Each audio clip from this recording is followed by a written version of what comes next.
বলরামপুর বিধানসভায় বিজেপি প্রার্থী জলধর মাহাতো এবং পুরুলিয়া বিধানসভায় সুদীপ মুখার্জি মনোনয়ন জমা দেওয়ার মাধ্যমে নির্বাচনী লড়াইয়ের আনুষ্ঠানিক সূচনা করলেন। পুরুলিয়া স্টেশন সংলগ্ন ডাক বাংলো ময়দান থেকে শুরু হওয়া মিছিল ছিল কার্যত শক্তি প্রদর্শনের মঞ্চ, যেখানে বিপুল সংখ্যক কর্মী সমর্থকদের উপস্থিতির রাজনৈতিক বার্তা বহন করে। মিছিল শেষে পুরুলিয়া মহকুমা শাসকের কার্যালয়ে গিয়ে মনোনয়নপত্র জমা দেন দুই প্রার্থী। এই কর্মসূচিকে কেন্দ্র করে জেলার রাজনৈতিক উত্তাপ চোখে পড়ার মতো। উপস্থিত ছিলেন জেলা সভাপতি শঙ্কর মাহাতো সহ শীর্ষ নেতৃত্ব। প্রার্থীদের দাবি পরিবর্তনের হাওয়া বইছে এবং সাধারণ মানুষের সমর্থনই তাদের জয়ের মূল ভরসা। বিজেপির পক্ষ থেকে এই কর্মসূচিকে আসন্ন নির্বাচনের সংগঠনের প্রস্তুতি ও আত্মবিশ্বাসের প্রতিফলন হিসেবেই দেখা হচ্ছে। এখানে একটা নতুন কিছু নেই।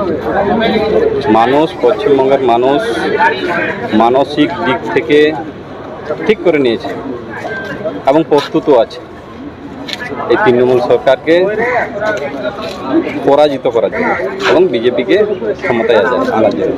আজকে আমাদের 239 বলরামপুর বিধানসভা এবং 242 পুরুলিয়া বিধানসভা, এই দুটো বিধানসভার আমাদের প্রার্থী বলরামপুর বিধানসভার সম্মানের জলধর মাহাতো মহাশয় এবং পুরুলিয়া বিধানসভার সম্মানীয় সুদীপ মুখার্জি মহাশয়, ইনারা আজকে নমিনেশন জমা দিচ্ছেন।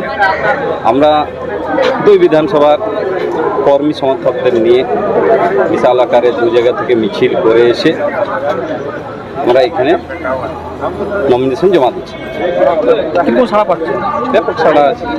জয় নিয়ে কতটা আস্থা দিচ্ছি? পুরুলিয়ার 9টা বিধানসভা, 9টায় আমরা জিতবো, আগেও বলেছি, এখনও বলেছি, এবং শুধু জিতবো না, বিশাল লিড নিয়ে জিতব। এবং তৃণমূল বর্তমানে লড়াই করছে মার্জিন যাতে ওদের না, হারার মার্জিনটা যাতে বেশি না, খুব কম হয়ে যায়, সেইটাই ওরা লড়াই করছে। ওরা এমনিতে হেরে বসে আছে, মানুষ প্রত্যাখ্যান করে দিয়েছে। বাকি বিধানসভা কবে নমিনেশন হবে? আগামীকাল আছে আমাদের 4টা বিধানসভা। আজকে আবার আছে একটা আমাদের মানবাজার বিধানসভা।